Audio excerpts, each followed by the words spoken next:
Hi, ich bin Simon und ich möchte dir in diesem Video die Seelenrolle König und ihre Varianten nach den Archetypen der Seele von Wada Hasselmann und Frank Schmoike erläutern.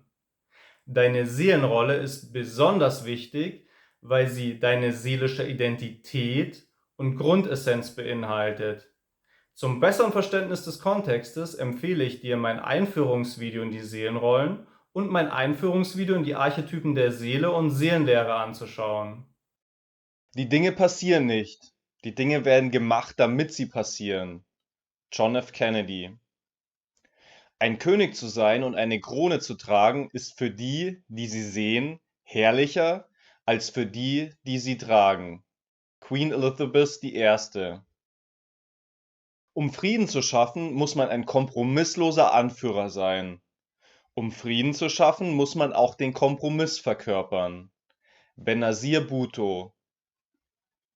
Die Seelenrolle König ist die letzte der 7 Seelenrollen. Weil sie sich in der Spalte der Energie 7 befindet, gehört sie zur raumfüllenden, souveränen und würdevollen Grundenergie 7. Zudem liegt sie genauso wie die gegenteilige Seelenrolle Krieger auf der Aktionsebene. Bei der Seelenrolle König geht es somit um Aktivismus und Handeln. Alle Archetypen der Energien 5, 6 und 7 sind männlich und somit ist auch diese Seelenrolle der männlichen Dualität zugeordnet. Männliche Seelenrollen erscheinen etwas willensstärker, anpackender und nach außen gewandter. Ich habe das Video wie folgt gegliedert. Zunächst werde ich Fakten zur Seelenrolle König erläutern. Danach erkläre ich die Pole und die 5 häufigsten Varianten. Zum Abschluss zähle ich bekannte Persönlichkeiten mit der Seelenrolle König auf. Ich beginne gleich mit den Fakten zur Seelenrolle König. Interessiert dich deine Seelenrolle, kannst du ja mal schauen, ob du mit den Ausführungen in Resonanz gehst. Die Seelenrolle König ist die Seelenrolle, die am seltensten auf der Erde vorkommt. Sie besitzt das Prinzip Führen. Menschen mit der Seelenrolle König haben eine herrscherliche, imposante, souveräne und raumfüllende Ausstrahlung. Sie haben eine natürliche Autorität und ziehen die Aufmerksamkeit auf sich, ohne etwas tun zu müssen. Ihre energetische Wirkung macht es ihnen leicht, Eindruck zu hinterlassen, Macht auszuüben und Aufgaben zu verteilen. Menschen mit der Seelenrolle König sind in einer positiven Manifestation beliebt und werden bewundert. Sie sind immer bereit, Verantwortung zu übernehmen. Im Zuge dessen fühlen sie sich nicht nur für ihre unmittelbare Umgebung verantwortlich, sondern auch für große Menschengruppen. Sie sehen Verantwortung als eine wie selbstverständlich zu erfüllende Aufgabe, und zwar über alle Leben des Inkarnationszyklus hinweg. Menschen mit der Seelenrolle König suchen sich Funktionen, Berufe und Tätigkeiten, in denen sie auf irgendeine Art und Weise Verantwortung übernehmen, Macht ausüben, Einfluss nehmen oder als Vorbild wirken können. In den meisten Leben werden sie aber keine politische Machtposition einnehmen. Sie benötigen schließlich auch andere Erfahrungen, beispielsweise solche, die ihnen eine kluge und gerechte Herrschaft erst ermöglichen. So könnten sie ihr Leben dem Unterstützen und Dienen ihrer Mitmenschen widmen. Dabei werden sie trotzdem in jeder Manifestation eine herrscherliche und würdevolle Ausstrahlung besitzen, auch als halbverhungerter Bettler. Menschen mit der Seelenrolle König zeichnen sich durch eine ungewöhnlich starke Willenskraft aus. Diese gewährleistet, dass sie oftmals ohne größeren Energieverbrauch ihre Ziele erreichen können. Sie sind selten allein oder vereinsamt. Das liegt daran, dass sich auf natürliche Weise ein Hofstaat um sie herum bildet. Die Mitmenschen haben im Zusammensein mit ihnen das Gefühl, dass sie ihnen dienen können, ohne ausgenutzt zu werden.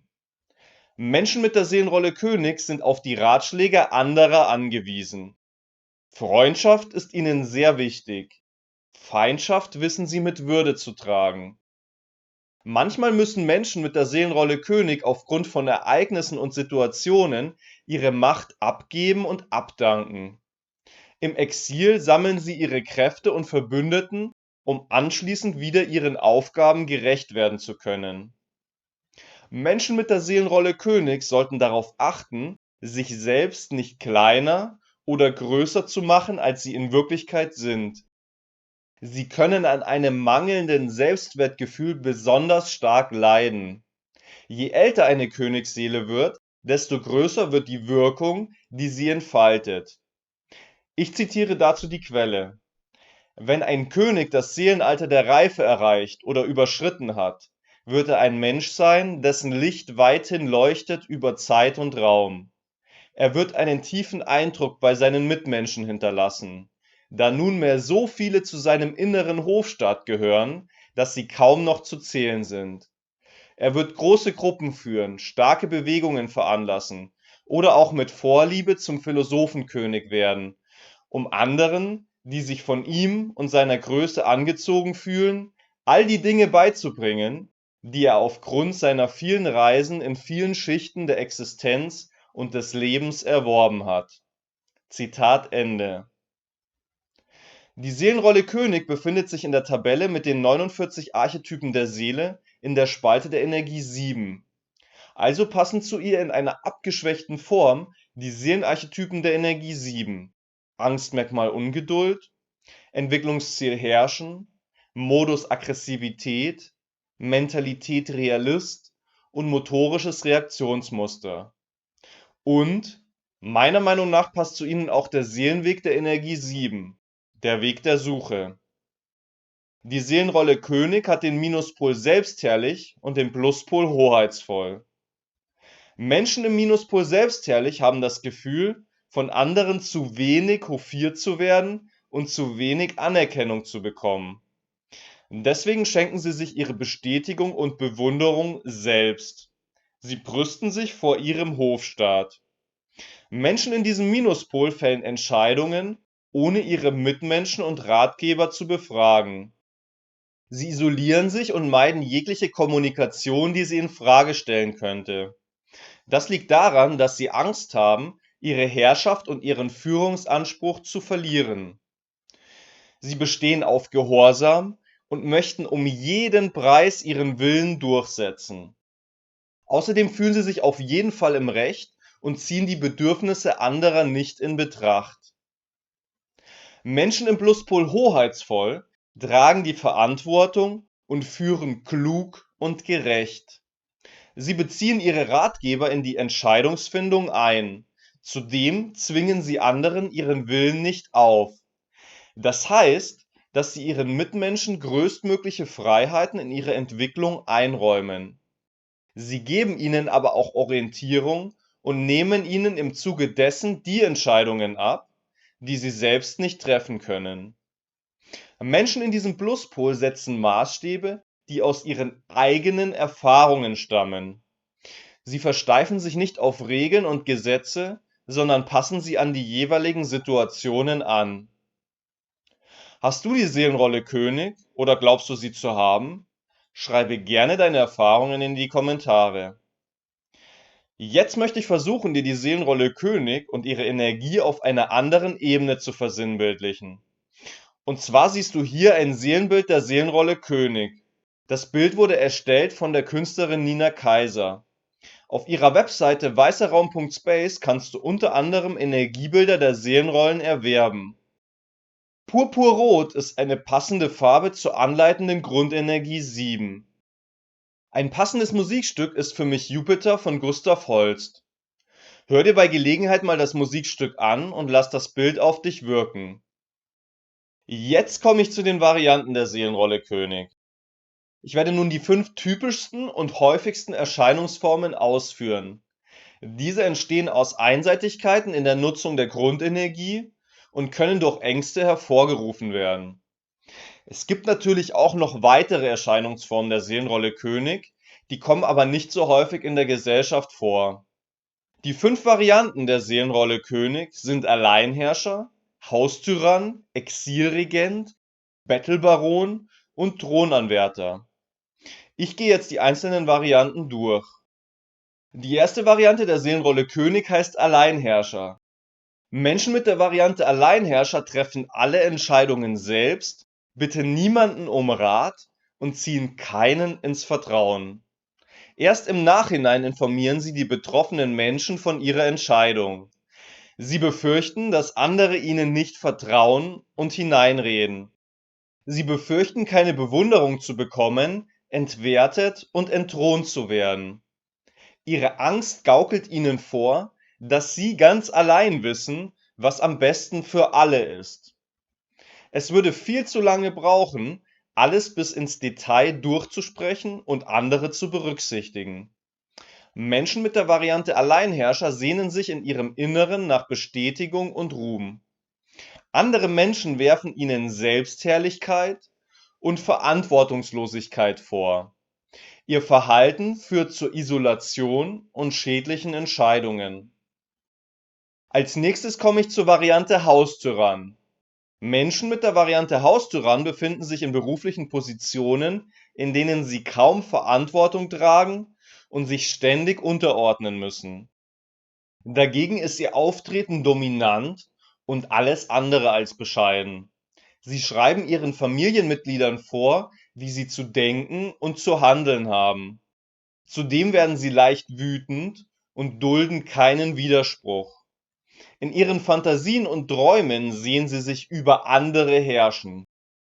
Menschen mit der Variante Haustyrann machen aber nie ihre Ansprüche geltend und entfalten ihre Wirkung in der Öffentlichkeit nicht.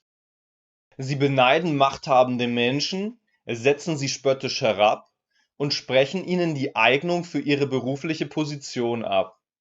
Die Ursachen für ihr Verhalten sind mangelndes Selbstvertrauen, geringes Selbstwertgefühl und Ängste.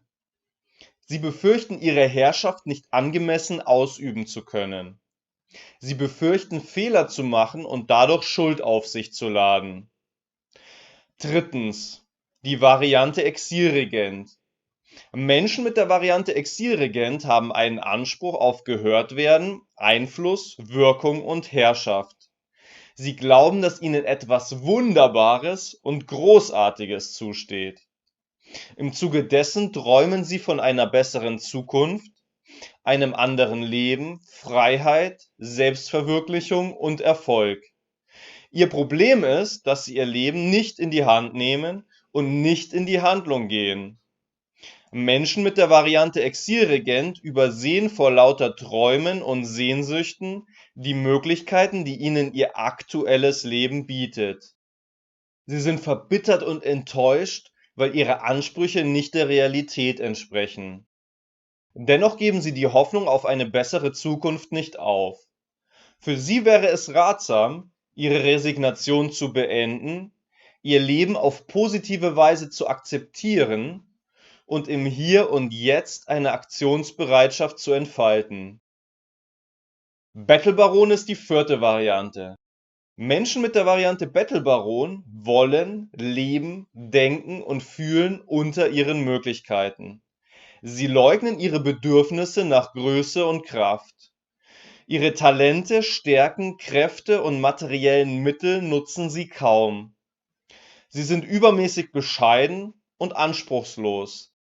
Beispielsweise verwenden sie ihre Ersparnisse nicht, lassen ihre Wohnung herunterkommen, legen keinen Wert auf ihr äußeres Erscheinungsbild, spielen ihre Kenntnisse und Fähigkeiten herunter und haben geheime Talente, die sie niemandem zeigen. Bietet ihnen jemand Unterstützung an, nutzen sie diese nicht. Am liebsten würden sie fernab von jeglicher Zivilisation leben und sich nur mit dem Nötigsten versorgen. Die Ursachen der Verhaltensweisen liegen in ihren Ängsten. Sie fürchten sich vor dem Versagen. Sie fürchten sich davor, was sie aus sich und ihrem Leben machen könnten. Die fünfte und letzte Variante heißt Thronanwärter. Menschen mit der Variante Thronanwärter lassen sich beherrschen, anstatt zu herrschen. Zudem erdulden sie es, dass ihre Mitmenschen sie klein machen. Sie verteidigen ihren Thronanspruch so schwächlich, dass es anderen ein leichtes ist, sie aus ihrer Position zu stürzen. So verlieren sie ihre Stellung am Arbeitsplatz oder innerhalb der Familie.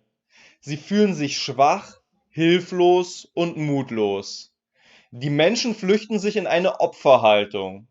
Sie fühlen sich als Opfer der Umstände, die sie von der Geltendmachung des Thronanspruchs abhalten. Deswegen kommen sie gar nicht auf die Idee, in die Konfrontation zu gehen und sich den Thron zurückzuerobern. Das kann daran liegen, dass sie von ihren Schattenseiten und aggressiven Anteilen flüchten. Fühlst du dich von einer Variante der Seelenrolle König angesprochen? Beispiele für bekannte Persönlichkeiten mit der Seelenrolle König sind John F. Kennedy, Herbert von Karajan, Anne Frank, Elvis Presley und Theodor Heuss. Weitere Beispiele für Frauen mit der Seelenrolle König könnten meiner Meinung nach auch Indira Gandhi und Katharine Hepburn sein. Benazir Bhutto, die ehemalige Premierministerin von Pakistan, wirkt auf mich ebenfalls sehr königlich. Die Sagengestalt König Artus ist meiner Meinung nach eine der passendsten archetypischen Verkörperungen der Seelenrolle König. König Artus vereinte der Sage nach die Briten gegen die Sachsen. Er zeichnete sich durch die königlichen Tugenden Stärke, Ehre, Tapferkeit und Güte aus. Sein runder Tisch symbolisiert heute noch einen Herrscher, der selbstbewusst genug ist, seinen Untergebenen eine Stimme zu geben. Das ist das Ende des Videos. Lass mich gerne in den Kommentaren wissen, ob du die Seelenrolle König hast oder zu haben glaubst, welche Erfahrungen du bis jetzt mit der Seelenrolle König gesammelt hast, wie du dieses Video fandest, was ich besser machen und was ich nochmal näher erläutern könnte. Für mehr Informationen zu den Seelenrollen empfehle ich das Buch Archetypen der Seele von Wada Hasselmann und Frank Schmoyke. Zu den Varianten der Seelenrollen das Buch Seelenelixiere. Zur Erkundung deiner Seelenrolle das Archetypenhandbuch. Auf der Webseite www.septana.de findest du Trance-Medien, die dir deine Seelenrolle und andere Archetypen ermitteln und dich darüber hinaus noch beraten können. Auf der Webseite www.seelenakademie.org gibt es weiterführende Informationen, Materialien und Möglichkeiten des Austauschs. Wenn dir das Video gefallen hat, würde ich mich sehr über einen Daumen nach oben freuen und darüber, dass du das Video mit anderen teilst.